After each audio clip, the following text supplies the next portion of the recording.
Hello everyone. Imagine controlling a motor. Your maximum speed is 100. You increase it by 20. Normal addition gives 120, but your hardware only supports 100. Should it wrap around to some random corrupted value? No. It should stay locked at 100. This is called saturation.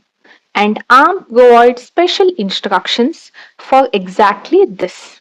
That is QADD and QSUB. Now let's understand the difference between add and QADD. Normally ARM uses standard addition. That is, for example, add R0, R1, R2, which means add the contents of R1 and R2 and store the result in register R0. But a 32-bit signed register has limits. This is the maximum limit and this is the minimum limit. Now, if we perform the addition to the maximum limit, then what will happen? Normal add overflows and wraps. So the result or the value completely changes. If instead of add, QADD is used, this does the same addition, that is, adds the content of R1 and R2, stores the result in R0, but it protects the result.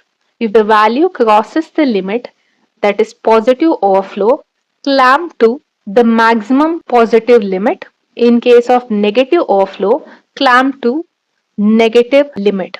The value stops at the boundary. Same idea applies to subtraction. In case of normal subtraction, that is sub R0, R1, R2, R1 minus R2, that is content of R1 minus content of R2, whatever result is obtained that is stored in register R0. This can wrap around, but if you consider QSUB, it saturates the result instead. It keeps the answer inside the valid signed range. Now let us understand some of its application. The very first application to be considered is audio processing. Audio samples are stored as fixed size numbers. That is, for 16-bit audio, the value ranges between minus 32,768 to plus 32,767. Imagine increasing volume. Normal add overflows. The value wraps into a negative number, creating severe distortion. But if QADD is used, then this is the result we obtain. The signal safely clips at the maximum value. That is why saturating arithmetic is useful in audio processing, motor control, image processing, fixed point DSP. Next, let's understand the CPSR Q bit. ARM keeps track of saturation using the Q bit in CPSR. CPSR contains flags like N, Z, C, V, Q. If QADD or QSUB causes saturation, Q bit is set as 1. The Q flag is sticky, meaning once set, it stays set until software clears it. Many people try running these instructions on LPC 2148, but LPC 2148 uses ARM7 TDMI core, which does not support saturating arithmetic. The processor treats it as an undefined instruction. To run these instructions, you need a newer ARM core like LPC 2919, which supports these DSP style instructions. Now, let's move on to our Guild demo.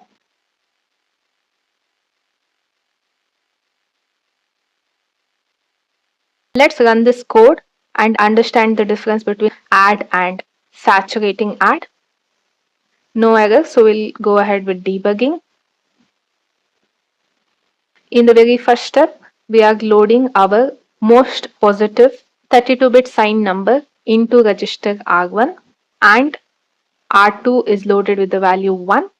Now we are performing normal addition. As you can see, addition has wrapped around. We have obtained the most negative signed 32-bit number as our result.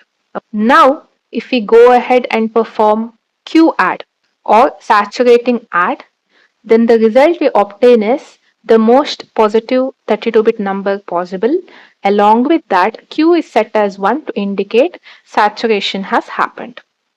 Now let me modify this particular code so that I can show the difference between sub and QSUB. In this line, I am copying my most negative 32-bit signed value into register R1 and R2 with the value 1, and I am performing normal subtraction. That will give me the most positive 32-bit signed number in my register R0.